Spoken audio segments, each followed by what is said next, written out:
Mr. Speaker, may I thank you first for condemning the wanton killing that happened at the Lekki toll gate.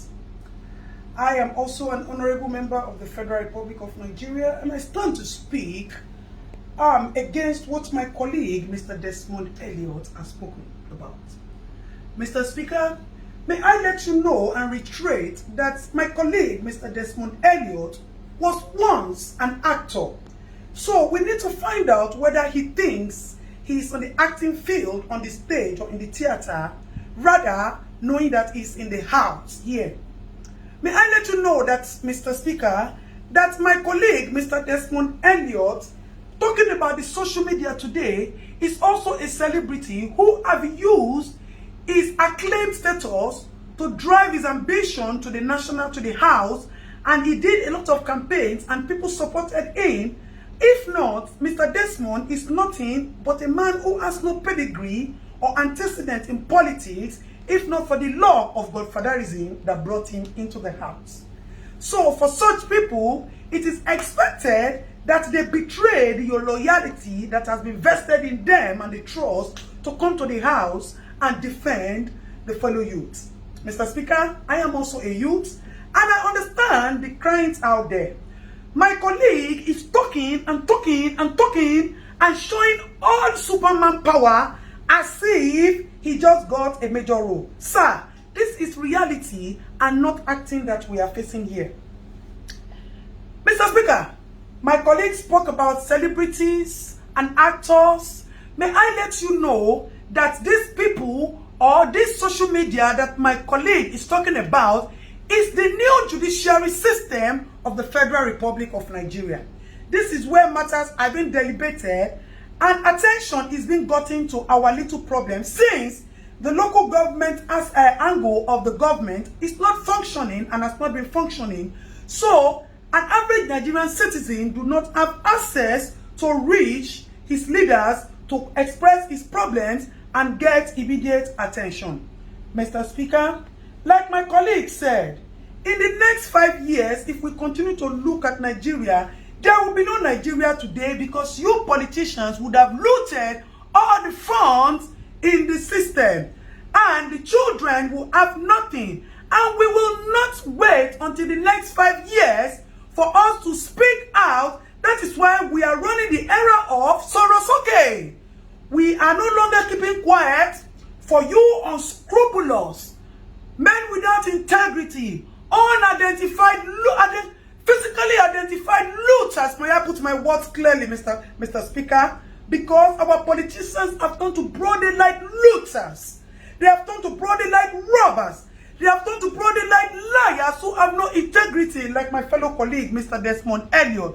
And I am suggesting that we look for the nearest psychiatric hospital to check my colleague in for immediate attention, as we do not intend to lose him to some of the people who have died in the Lekki toll massacre. Let me thank you for your intervention.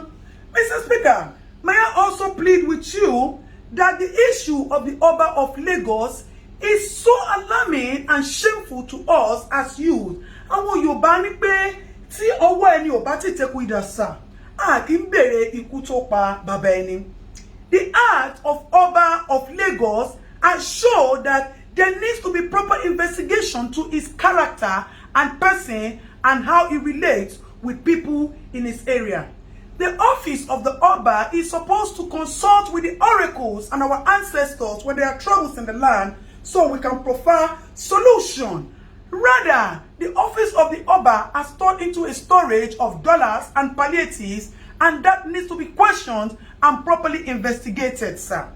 May I also plead with you, Mr. Speaker, that you should look into the bills that are being presented to you and be sure that you are defending and supporting the interests of the youth. Our politicians have turned into nothing but animals who worship nothing but money. May I also bring to your notice, Mr. Speaker, that there is a fellow member of the government as well who kept some palliatives in his house and decided to share it on his birthday. My people will say, Olori Buruku Nyewasa, with all due permission and respect, Ashiere Ole, it is nothing but an action of greed. Mr. Speaker, my fellow colleague is addressing we youths as common children. That's one then we're bad, then we're wrong. We the youth that we as is talking about are the people like us who say we die here or Nigeria gets better. Because we want a good Nigeria and a new Nigeria for our children. May I also let you know, Mr. Speaker, that our interrupted process at the Lekki Toll Gate is supposed to be a kitchen garden where we wanted to cook soup for our future generation to eat. We just put the firewood on the fire and the pot. We have not put the pepper, we have not put the beef, the seasoning, and the onions and the oil to taste so that we can build a new Nigeria for our children. And our children will be the ones to eat the soup. We are not greedy, Mr. Speaker. We are just a generation who does not take nonsense. And we are just a generation who want a new Nigeria. Nigeria has been pregnant for years of corruption, of years of inhumanity, of years of insane leaders, of years of lies and deceit, of years of looting and bad governance, bad road, bad hospital, bad police system. And we thought that if we conduct a cesarean section for this pregnancy, we'll be able to bring out all these and give birth to a new Nigeria. Mr. Speaker, before I go, I would request a 1-minute interaction with my colleague so that he will know that we are all here to protect the interests of the citizens of the Federal Republic of Nigeria. Desmond, you heard you know correct. If nobody say then they do you for dream. They talk about social media for you. You think say we no go here. You think say some people where they lawyer no go still content or say you go the jambula mouth for house. Be careful, make you no begin to see people like us for your dream. Make you dey very, very careful. Meanwhile, me and you will go see jam for Suleri. Make I face make I tell you, not the way if you do me. But Dabi Amila, Oga, na my baboko. So you know go there, anything will happen to me. You see, say confidence me pokon.